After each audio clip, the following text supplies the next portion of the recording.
today's gospel, Jesus is going around doing what he normally does, curing people, lame people walking, blind people seeing, raising the dead. And people start to see that, and he claims things. He claims things that only God can claim. And so people know that, okay, Jesus is, he's claiming to be God.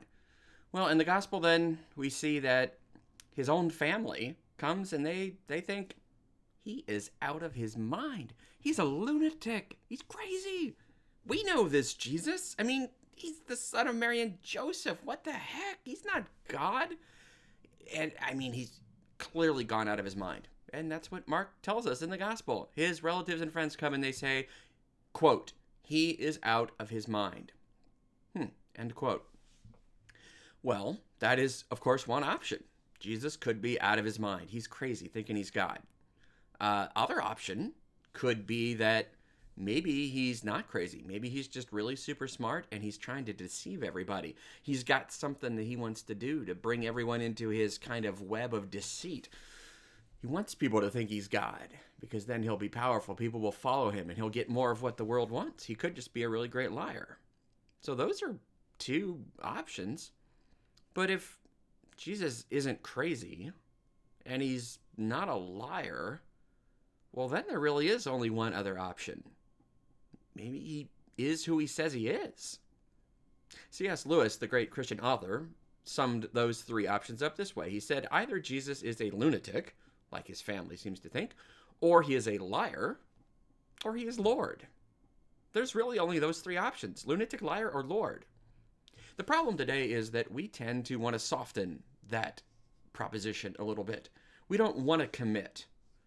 Because if Jesus is who he says he is, if he is really Lord, if he is God, well then we've got to give everything to him.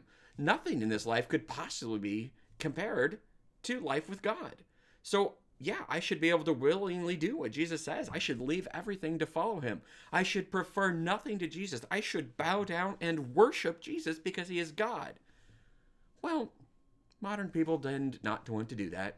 We want to do it our way. But we're not quite willing to say that Jesus isn't God. So he can be God, but kind of a nice, friendly, soft, squishy sort of God. The kind of God that lets me alone and maybe gives me nice things if I want it every now and then in life, but doesn't really ask too much of me.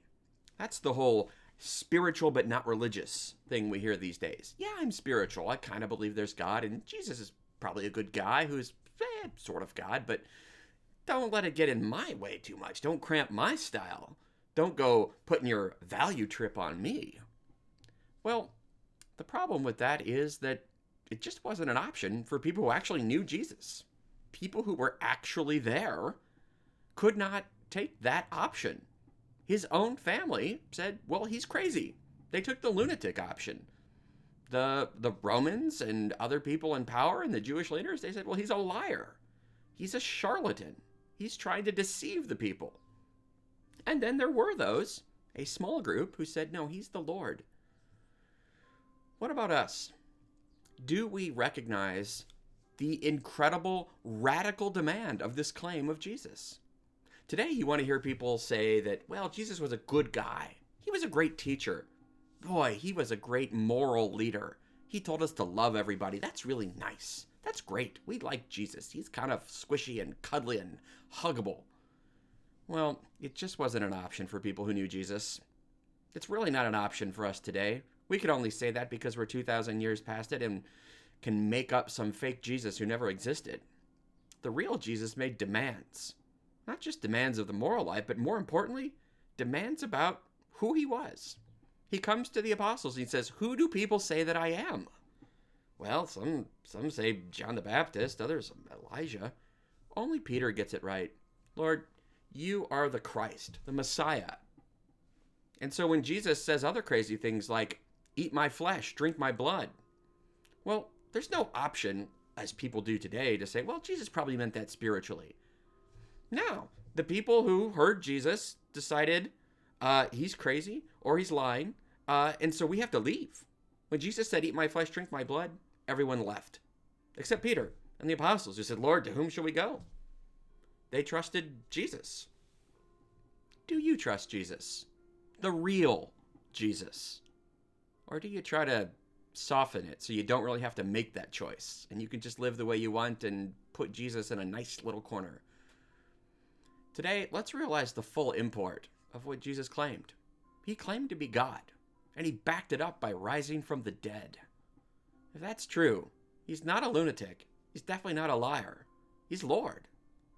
And if that's true, and you say you believe that, well, you better start living that way, because the Lord is coming back. And then there's going to be no soft, squishy doubt about who he is. What does your life say? Lunatic, liar, or Lord? Do we know by your actions? Go live that way today, and God bless you.